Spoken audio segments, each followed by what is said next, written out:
Povo de Deus, Isaías capítulo 27 e capítulo 28.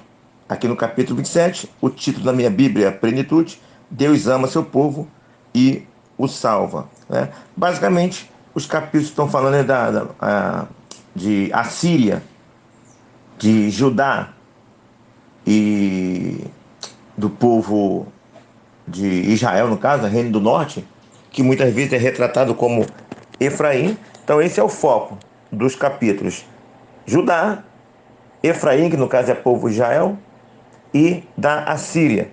Você sabe, já falamos, que do capítulo 24 até o capítulo 27, que é aqui, é reconhecido como um mini apocalipse.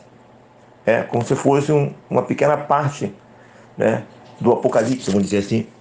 Ou seja, nesse capítulo 24 até o 27, tem muitos pontos escatológicos que falam dos finais dos tempos, que falam do milênio, né? Porque questões até um pouco mais pesadas para o nosso público mais leigo, é isso, porque essas questões de escatologia são questões que requer um pouco mais de conhecimento, de grego, de hebraico e de questões de estudos específicos sobre esses finais do tempo. Mas, no geral, os estudiosos entendem assim, que do capítulo 24 ao 27 tem muito de Apocalipse aqui. E aí, eu estava lendo aqui a nota de rodapé da Bíblia Plenitude, eu acho que ela tem algumas explicações interessantes, claras, que facilita a nossa compreensão desse capítulo 27 e do capítulo 28. Então vamos ler aqui as notas de rodapé. No capítulo 27 aqui, de 1 ao versículo 13, diz a nota de rodapé da Bíblia: o capítulo final do Apocalipse de Isaías, ou seja, nós estamos aqui no capítulo 27, do capítulo 24 até o 27, são os capítulos sobre Apocalipse. Então, esse é o capítulo final, entre o capítulo 24 e o 27. Né? Contém aqui, no caso, duas cenas escatológicas independentes. A vitória final de Deus sobre o mal, que é o versículo 1, né? E o seu relacionamento futuro com Israel, incluindo uma retrospectiva sobre a condenação do Reino do Norte, a partir do versículo 2 até o versículo 13. Então ele está falando do futuro. E quando ele fala do futuro, e automaticamente o texto aqui é direcionado ao povo de Judá, porque o povo de Israel já tinha sido capturado, levado pela Síria, espalhado, ele faz menção a essa Síria, a esse acontecimento do passado, relacionado a Efraim, no caso Israel e a Síria, para fazer uma ponte do que ele quer fazer no futuro, porque no futuro ele vai restaurar. Esse povo lá de Efraim, no caso, povo de Israel, que foi espalhado pelas nações, pelo mundo, e nunca mais voltou a ser um povo unido ali, vivendo como independente, um dia esse povo, juntamente com o povo que também foi espalhado pela Babilônia, e que até hoje está espalhado pelo mundo inteiro, eles vão ser completamente reunidos de novo. E isso já vem acontecendo, já existiu campanha de Israel hoje, do Israel moderno, né, do Estado de Israel, campanhas para que os judeus dispersos voltem para a Terra Prometida.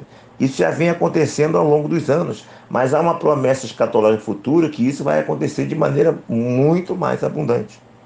E é isso que nós encontramos aqui nos relatos escatológicos de Isaías, e é isso que a nota de rodapé da Bíblia Plenitude está falando. Ok? Versículo 27, 1, que fala de um dragão lá no versículo 1. Né? Dragão é o nome de uma criatura do caos na antiga mitologia, que é utilizada por Isaías como um tipo de inimigos de Deus que foram incitados por Satanás. Apocalipse capítulo 12, 9 mostra que o dragão é a serpente, não é isso? Dragão é Satanás. Assim, ele personifica o mal, o qual Deus matará ao final. Então, no versículo 27, o dragão é a simbologia, é a personificação, é o exemplo do mal. Que no final esse mal será eliminado, será derrotado. Ok? Versículo 27, de 2 a 11, segundo a Bíblia Plenitude, Israel é de novo comparado a uma vinha. É verdade que no capítulo 2, ó, no versículo 2, ó, naquele dia dirá o Senhor, cantai a vinha deliciosa. Então aqui mais uma vez faz menção à ideia da vinha. Só que lá no capítulo 5 de Isaías já tinha falado de uma vinha. Aquela vinha lá era uma vinha infrutífera. Só que essa vinha aqui do capítulo 27, a vinha futura, essa vinha será frutífera, né? Como mostra aí o versículo 6, né? Dias virão em que Jacó lançará raízes, florescerá e brotará Israel, e encherão de frutos o mundo. Então essa vinha do futuro será porque a vinha do passado não foi frutífera. Por isso aconteceu a invasão da Síria, né? Mas no futuro escatológico, essa vinha Israel será frutífera, ok? Porque a idolatria será purificada pelo juízo do exílio, de acordo com o versículo 9. Olha lá, versículo 9. Portanto, com isso será expiada a culpa de Jacó. E este é todo fruto do perdão do seu pecado. Tá vendo? Haverá restauração. Ah, Deus feriu, né? Ou seja, Deus disciplinou o reino do norte. Porém, o seu relacionamento com Israel será diferente da maneira como ele se relaciona com as nações que permitem que firam Israel. Elas perecerão, e Israel será purificada e redimida. Então, as nações que foram usadas contra o povo de Deus, Babilônia, Assírias e outros, serão exterminadas futuramente. Foram parcialmente e serão completamente. Mas o futuro do povo de Deus, de Israel, é garantido. É por isso que o pessoal fala naquelas questões escatológicas, com base nessas profecias, que um dia Israel sim será restaurado. Que o povo de Israel foi, e sempre será o povo escolhido. Né? Há essa teologia, né? Outros negam, não vai ser não, porque negou a Jesus, não sei o quê. Profeticamente, muitos teólogos entendem que um dia eles voltarão completamente para o Deus de Israel. Automaticamente voltarão por meio do Messias verdadeiros, né? Que eles irão acreditar. Né? Enfim, irão acreditar. Ok? Então esse é o capítulo 27, né? De 12 a 13, fala sobre colhidos, né? Deixa eu ver aqui, ó. Naquele dia em que o Senhor debulhará o seu cereal desde o Eufrates até o ribeiro do Egito, e vós, ó filho de Israel, sereis colhidos um a um, tá vendo? Um a um. Olha a nota aqui, ó.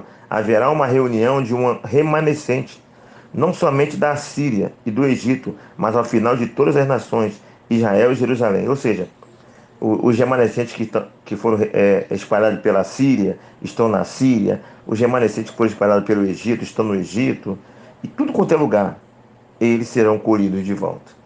Tá vendo? Escatologia. Bom, aí vamos para o capítulo 28. Da mesma forma, o capítulo 28, as notas de rodapé da plenitude são muito esclarecedoras, que ainda continua falando sobre Israel, sobre a Síria e sobre Judá. Israel já não existe mais. E apesar de não existir mais, está se fazendo menção a um fato já ocorrido, porque vai acontecer a restauração desse povo espalhado. Então, o foco é Israel, Judá, Assíria. Ok? Capítulo 28, de 1 a 13, a nota explicativa da Bíblia Plenitude. Embora esteja preocupada com Judá, ou seja, Isaías, no caso, a profecia de Isaías, embora esteja preocupada com Judá, Isaías inicia com um olhar retrospectivo sobre a última década que foi decadente de Efraim, as 10 tribos do norte. Os seus líderes e pessoas importantes tornaram-se como bêbados, recusando-se a ouvir as advertências de Javé, ou seja, de Deus. Assim, eles caíram no ano de 722 a.C., diante de Salmanaser, homem valente e poderoso, no caso da Síria, de acordo aqui com o versículo 2, né? Então, se você ler aqui, esse é o contexto, né? Versículo 28, 3. Soberba e coroa. Ó o versículo 3. A soberba coroa dos bêbados de Efraim será pisada aos pés. Ok?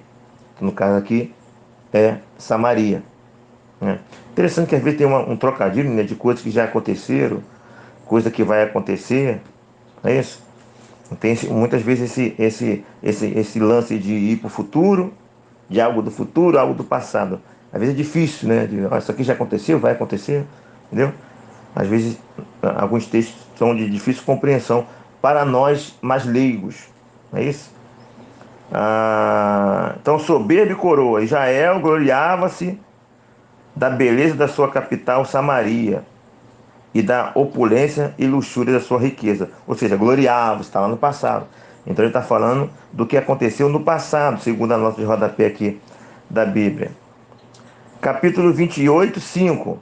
Naquele dia, né? Então, o que é naquele dia? A questão do tempo escatológico, não é isso?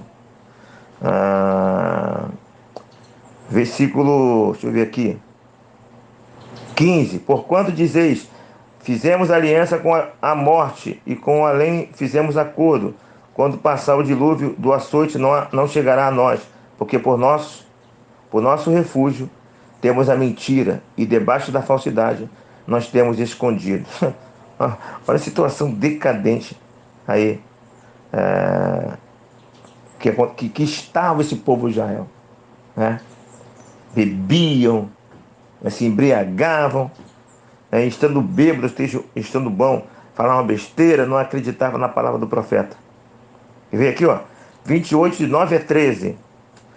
Olha a nota de rodapé, de 9 a 13. Os líderes autoindulgentes desprezavam as profecias de Isaías e ridicularizavam com palavras vãs, dando a entender que ele lhes pregava com língua infantil, lábios gaguejantes. Em virtude da sua irreverência e dureza de coração, Deus iria enviar contra eles um invasor estrangeiro, ou seja, a Síria, cuja linguagem da Síria, no caso, lhes parecia sons vazios, já que recusaram a instrução de Deus mandada através dos profetas. Um conquistador estrangeiro, então, lhes articularia o julgamento em língua estranha, ou seja, a língua da Síria. E é curioso que a nota de rodapé aqui faz menção também ao que Paulo falou, né, o apóstolo Paulo, falou lá em 2 Coríntios, capítulo 14, versículo 29, aonde o Paulo, ao estar falando lá em Corinto sobre línguas estranhas, ele faz menção a esse acontecimento aqui do passado, segundo os estudiosos, né? Que os profetas, a lei dizia, né, que Deus iria falar ao povo através de língua estranha. Olha só o contexto.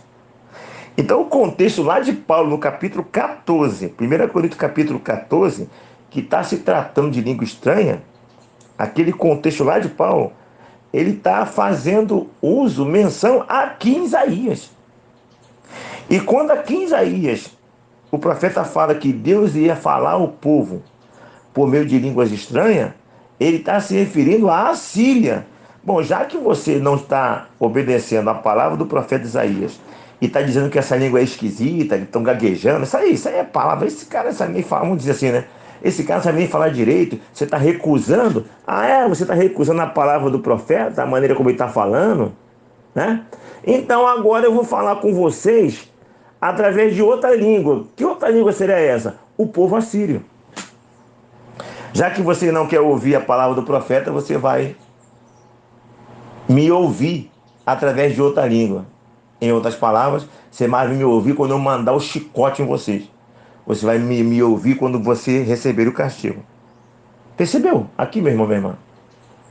Se nós usássemos hoje as regras de interpretação bíblica, as regras da hermenêutica, hoje, no tempo do Novo Testamento, praticamente todos os apóstolos, todos os escritores do Novo Testamento estariam errados. Porque a regra que se aplica hoje para interpretar a Bíblia, para interpretar todo o contexto, Não se aplica à forma como os autores do Novo Testamento usaram o texto bíblico.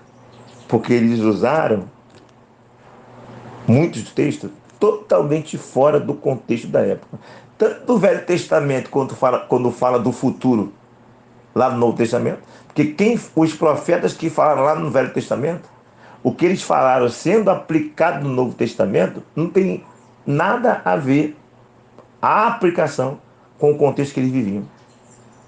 Da mesma forma, quando o pessoal do Novo Testamento faz muitas aplicações do Velho Testamento, não tem nada a ver com o contexto do que eles viviam lá no Novo Testamento.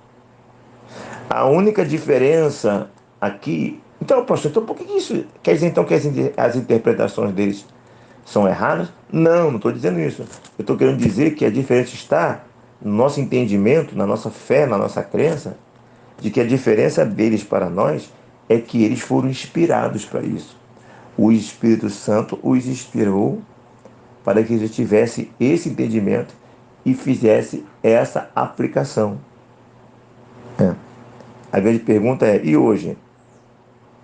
Esses intérpretes da Bíblia hoje aí, alguns pregadores, que pegam o texto e fazem umas interpretações que a gente fala, que interpretação é essa? Será que eles estão inspirados como estavam os profetas do Velho Testamento e os apóstolos do Novo Testamento?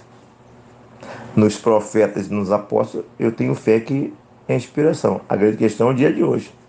Você vê como é que às vezes algumas questões é difícil de determinar? Eu acredito que não, mas eu não acredito que esses pessoal que muitas dessas interpretações de hoje, eu não acredito que seja de Deus, mas eu não posso afirmar com toda certeza.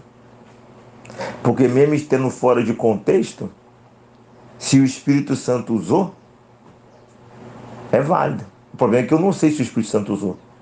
Eu sei, ou seja, eu creio que o Espírito Santo usou os profetas do Velho Testamento e do Novo, mesmo ele fazendo menção a texto fora de contexto. Agora a questão é saber quem faz isso hoje verdadeiramente, percebeu? Daí se estabeleceu a regra da hermenêutica nos dias de hoje, da exegese, para estabelecer um princípio para todo mundo. Já que eu não sou Deus, eu não sei quem está sendo usado no Espírito Santo, eu estabeleço uma regra onde todo mundo fica debaixo dessa regra. Regra do princípio da hermenêutica. Não sei se eu consegui falar alguma coisa, proporcionar algum conhecimento a você, eu confundi sua mente. Mas pelo menos eu tentei, né? De repente ficou um pouco confuso hoje, mas amanhã ou depois, com outros conhecimentos, essas coisas ficarão mais claras na sua mente. Ok? Então aqui, no capítulo 28, vocês não querem ouvir a palavra do meu profeta, não? Seus bêbados. Vocês estão zombando da palavra do meu profeta? Então agora vocês vão me ouvir. Já que vocês não querem me ouvir pela palavra do meu profeta, vocês vão me ouvir pela palavra do estrangeiro, que vão mandar eles arrebentar vocês. Aí depois que arrebentar vocês vão me ouvir. Ou seja, só depois de apanhar que o filho vai obedecer. Porque conversando não adianta. Em outras palavras, é isso aqui. Ok? Versículo 28, 14 e 15. Né? Segundo a nota de rodapé aqui da Bíblia. A partir do exemplo de Israel, Deus faz a aplicação a Judá. Faltou-lhe a fé em Javé. Assim fizeram aliança com povos estrangeiros, que acreditavam iriam proteger-lhes da morte. Porém, o seu aliado, o Egito, viria a ser um refúgio de mentiras. Ou seja, eles, ao invés de crer no profeta, eles preferiram fazer aliança, né? Isso aconteceu muito nos outros capítulos. Aliança com as pessoas de fora para se proteger contra o inimigo. Eles largam a aliança do Senhor, que começou lá em Abraão, para se firmarem alianças com poder bélico militar. Aí lembra do outro capítulo, lá não sei qual é o capítulo agora lá atrás, que o pessoal estava pensando em fazer aliança com os povos estrangeiros, com a Síria, não com a Síria, não, com o Egito e com a Etiópia. Aí daqui a pouco, quando o pessoal de Judá estava pensando em fazer essa aliança, Deus manda a Síria lá e arrebenta com o Egito, com a Etiópia. Aí o pessoal fala assim, e agora? Nós estamos pensando em fazer aliança com o Egito e a Etiópia contra a Síria. A Síria foi lá e já arrebentou com a Etiópia, com os etíopes, e também com o Egito. Estamos fritos. Aí vem o profeta. Aí, tá vendo? Olha lá, a confiança de vocês onde está. Você tem que confiar no Senhor, lá no nos capítulos anteriores que nós já falamos. Aqui é o mesmo contexto. Ah, você está confiando em aliança bélica com outros povos? Então, meu filho, você vai ver que essa aliança não vai livrar você da morte. Não vai, vocês vão morrer na guerra. Ou seja, capítulo 14, versículo 14, versículo 15. Aqui o versículo 14 e 15, ó. Ouvi, pois, a palavra do Senhor, homens escarnecedores, que dominais este povo que está em Jerusalém. Por quando dizei, fizemos aliança com a morte, e com o além fizemos acordo. Quando passar o dilúvio do açoite, não chegará a nós, porque por nosso refúgio temos a mentira debaixo da falsidade. Nós temos escondido. Ok? Então eles confiavam no que eles estavam fazendo. Ah, você está confiando? Aguarde. É o que vai acontecer. Nota de rodapé, capítulo 28, de 16 a 22. Deus retira de Judá, Deus reitera a Judá que eles deveriam confiar nas ações dele, de Deus. Durante anos, ele tem constantemente estado em ação em Sião. Agora, como em séculos passados e futuros, a sua intenção é agir através da dinastia davídica, solidamente assentada, ou seja, a dinastia de Davi vem o tempo todo ali vendo de maneira sólida, sendo estabelecida. Então, no versículo 16 versículo 22, o povo recebe essa palavra. Vocês viram que no decorrer dos tempos, o que Deus fez, né, através dos séculos, e fará no futuro também. Ok? Então ele quer continuar agindo através da dinastia de Davi. É nisso que você tem que confiar. Viu? No capítulo 28, 16 a 22, trata sobre isso. Mas se vocês não quiserem confiar, olha o versículo 20. Porque a cama será tão curta que ninguém se poderá estender nela, e o cobertor tão estreito que ninguém se poderá cobrir com ele. Ou seja, confiança total na mera iniciativa e empenho humanos não deixará vocês protegidos. Será como um cobertor que não cobre todo mundo. Será como uma cama curta. E isso não vai trazer proteção para vocês. Isso não vai trazer descanso para vocês. Ok? Versículo 28 de 23 a 29. Explicação aqui na nota de rodapé. Assim como Deus instruiu o lavrador em questões de agricultura, também ele está pronto para instruir os líderes de todas as nações. Olha o versículo 29 aqui, ó, explicando sobre isso. Também isso procede do Senhor dos Exércitos. Ele é maravilhoso em conselho e grande em sabedoria. Então ele vai instruir todos, né? Ele quer instruir todo mundo, todos os líderes de todas as nações. Se for aceito, o Senhor simplesmente usará a correta, a correta estratégia no momento certo, a fim de atingir os seus propósitos e trazer arrependimento e redenção. Então basta confiar que vocês têm futuro certo, povo de Judá. A profecia foi dada, os exemplos foram dados. Basta confiar. Viram o que aconteceu com Israel? Adiantou eles confiar na Síria? Não. Vocês já viram que no começo agora vocês tentaram fazer alguma coisa, não deu certo? E aí, vai voltar ou não vai voltar? Eu tenho um futuro para vocês.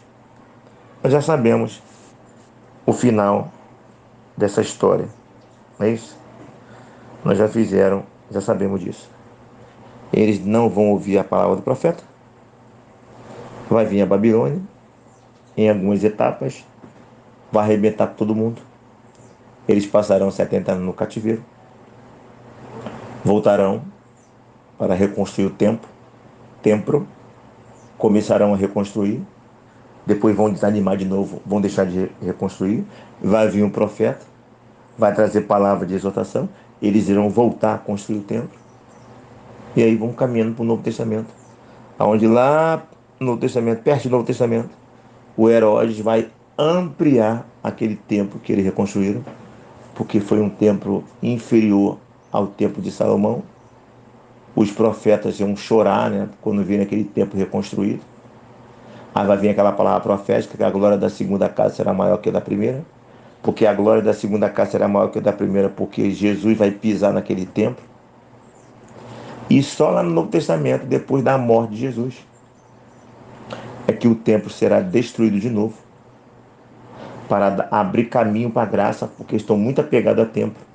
E aquele templo atrapalha a graça, porque aquele templo enfatiza o judaísmo, as normas judaicas, e a nova aliança já chegou, e as práticas judaicas já não precisam mais, não precisa mais matar animal, eles continuam matando animal, continuam com o lugar no átrio, com o lugar santo, com o lugar santíssimo, e aquilo já foi, já acabou tudo.